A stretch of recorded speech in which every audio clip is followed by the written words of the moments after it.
ہو سکتا ہے کہ عارضی طور پہ کچھ دیر کے لیے رک جائیں، لیکن یہ ان کے مزاج کا حصہ نہیں ہے، وہ پھر اس طرح کا کام کریں گے۔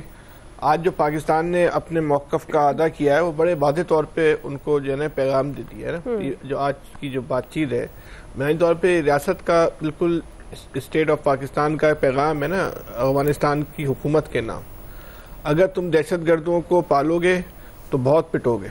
اسے بالکل واضح لفظوں میں انہوں نے یہ بات کر دی ہے۔ اگر اس افغان رجیم نے جو خود بھی وہاں پہ مقبولیت کے اعتبار سے بہت کمزور ہے، اگر اس نے پھر یہ سوچ لیا ہے کہ ہم نے پٹنا ہے اور وہاں معصوم لوگوں کو مروانا ہے، تو یہ اس کا اپنا فیصلہ ہے، تو وہ ٹھیک ہے، وہ اس کو نا بہت بھاری قیمت جو ہے نا وہ ادا کرنی پڑے گی، اور اس کو یہ سوچنا چاہیے کہ وہ جو دعوے کرتی ہے نا کہ ہم نے روس کو بھگا دیا، ہم نے امریکہ کو بھگا دیا، یہ صرف پاکستان تھا جس کی وجہ سے اس کے کریڈٹ پہ جو چیزیں بھی ہیں نا وہاں کے لوگوں کی، جتنے بھی وہاں متعارف گروپ ہیں، وہ صرف پاکستان کی وجہ سے۔ اگر پاکستان نہ کھڑا ہوتا ان کے ساتھ، پاکستان ان کی جو ہے نا وہ دامے درمے سخنے ظاہری اور غائبانہ مدد نہ کرتا، تو یہ کسی کا کچھ بگاڑنے والی ان کی کیپیسٹی نہیں ہے۔ یہ تو بلا وجہ میں اپنے لیے جو ہے نا ایک شادیانے بجاتے ہیں اپنی کامیابی کے۔ عملی طور پہ تو انہوں نے جو بھی کامیابی حاصل کی ہے اس میں ظاہری طور پہ یا باطنی طور پہ پاکستان جو ہے ان کے ساتھ یا ان کے پشت پہ جو ہے نا وہ کھڑا ہوا تھا۔ اب یہ اگر پاکستان کو ہی اگر انہوں نے منہ دینے کی کوشش کر رہے ہیں تو ان کی عقل کے اوپر جو ہے وہ ماتمی کیا جا سکتا ہے، اور ایک ایسے ملک کی شے کے اوپر سب کچھ کر رہے ہیں جس کے منہ پہ اتنی زور کا جو چماٹے پڑے ہیں ابھی 8 مئی کو، ابھی تو اس کے داغ بھی جو ہے نا اس کے چہرے سے نا صاف نہیں ہوئے ہیں۔ وہ پوری دنیا میں جو ہے وہ آئسولیشن کا شکار ہو گیا۔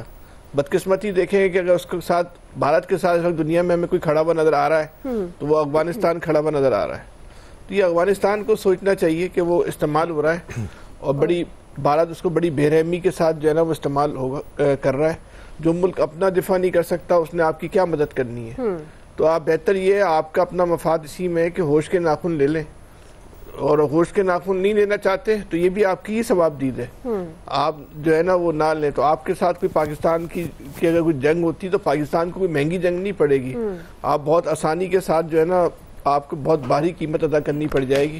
پاکستان کا کچھ نہیں جائے گا، آپ جو ہے شاید وہاں پہ موجود نہ رہو۔ جی الیاس صاحب، لیکن پاکستان کو سب سے پہلے تو یہ دیکھنا چاہیے کہ ان کے ساتھ جب بھی ان کے ساتھ بھلائی کی، ان کے ساتھ دیا، تو الٹا انہوں نے پاکستان کے خلاف ہی اپنی کیا، جو مرضی کیا جائے۔ دیکھیں اب ان کو ٹریڈ جو بھی ہو رہی ہے ان کے ساتھ، پاکستان کے ساتھ زمینی راستے سے ہو رہی ہے، اور پاکستان کی جانب سے سب سے زیادہ ان کو گندم، چینی اور دیگر اجناس وغیرہ ادھر سے دی جا رہی ہے، اور ٹریڈ جو ان کی چیزیں جو ادھر آتی ہیں تو ظاہر ہے ادھر بھی زر مبادلہ جاتا ہے۔ تو یہ ساری چیزیں ان کو دیکھنا چاہیے کہ ان کے ساتھ سب سے زیادہ کس نے دیا۔ جب رجیم چینج ہو رہی تھی پاکستان نے اس ٹائم بھی سپورٹ کیا ان کا کام چلانے، بلکہ دنیا بھر میں جا کے پاکستان نے سب جو اسلامی ممالک تھے ان سے کہا کہ ان کی مدد کی جائے، فائنینشلی مدد کی جائے، لیکن اس تمام چیزوں کو بھول کے کیونکہ ان کے پاس تو اور کچھ نہیں، ان کو صرف ہے کہ انڈیا سے فنڈنگ ہوتی ہے اور تخریب کاری کرنے کے ان کو پیسے ملتے ہیں۔ تو اس میں جو بھی ان کے ساتھ کیا جائے گا یہ اس چیز پر باز نہیں آنے، کیونکہ انڈیا سے ان کو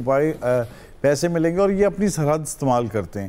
تو یہاں سے ان کا اندازہ لگانا چاہیے کہ اگر ان کے ساتھ جو کیا پاکستان نے بالکل ٹھیک کیا، ان کے ساتھ ان کو جو ہے چیز یہ بتائی کہ ان کو کہ یہ تم لوگ جو کر رہے ہو تمہیں یہ بھرپور طریقے سے جواب دیا، اور اب بھی اگر کرو گے تو اس کے ساتھ کریں گے۔ ظاہر مذاکرات میں یہ ان کو بتایا کہ جی اگر یہ جو ان کے چلا رہے ہیں جو رجیم جو ہے ان کی سپورٹ کر رہی ہے انڈیا کی بھرپور طریقے سے، ان کو دنیا بھر میں بلکہ اب تو UN نے بھی کہہ دیا، تو ان کو شواہد وغیرہ بھی دیے کہ ہماری سرزمین میں آ کے آپ کے لوگوں کو پناہ دی، آپ نے ان کو اس میں شرپسندی کے لیے استعمال کیا ان لوگوں کو اور بالکل نقصان پہنچایا۔ تو ظاہر ہے اس چیز کو روکنے کے لیے کہ ان کی تخریب کاری کی جو انہوں نے دہشت گردی کی جو انڈسٹری لگائی ہوئی ہے جس کا سب سے بڑا فائنانسر انڈیا ہے، تو انڈیا کو ان کی چیز کو رد کریں، ان کو اپنی زمین کو سرزمین کو استعمال نہ کریں۔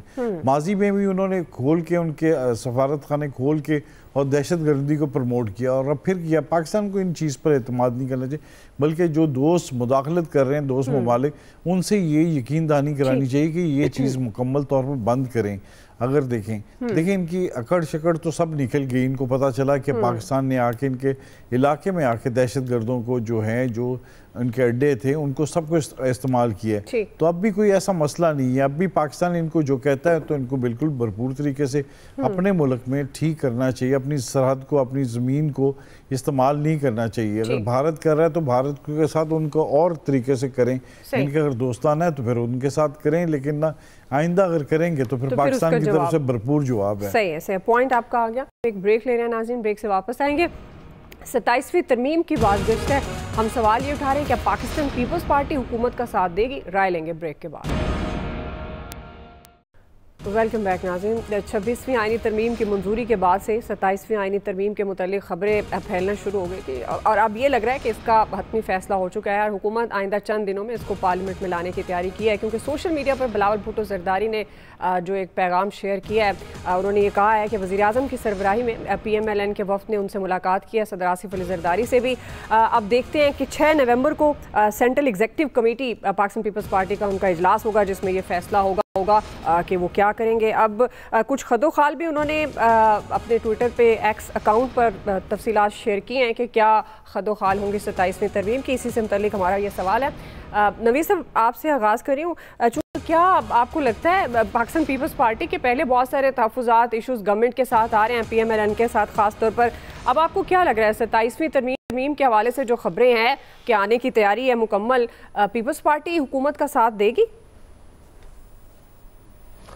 دعا سب سے پہلے تو یعنی ستم ظریفی ہے, کیا کہیں اس بات کو کہ ایک گورنمنٹ جو ایک انتہائی کوسچنیبل الیکشن کے نتیجے میں بنی ہے, ایک پارٹی جو الیکشن جیت چکی تھی اس کا پارٹی کا تشخص اس سے لے لیا گیا, اس کی جو اس کو جو ہے وہ ریزرو سیٹیں ملنی تھیں وہ اس کی بندر بانٹ کر دی گئی, اور اس کے نتیجے میں ایک 2-3 جماعتوں کو ملا کے ایک حکومت انسٹال کی گئی اور اس کو پھر 2/3 میجورٹی دی گئی. یعنی اس کو کیا کہیں, اس کو کون جمہوریت کہے, اور یہ کون سی جمہوریت ہے, یہ کون سے جمہوری ادارے ہیں, اور یہ کون سے جمہوریت کے علمبردار ہیں کہ وہ آ کے بیٹھے ہیں اور 2/3 میجورٹی لے کے اب وہ آئین پاکستان کو جو ہے وہ اس میں ترامیم کیے جا رہے ہیں.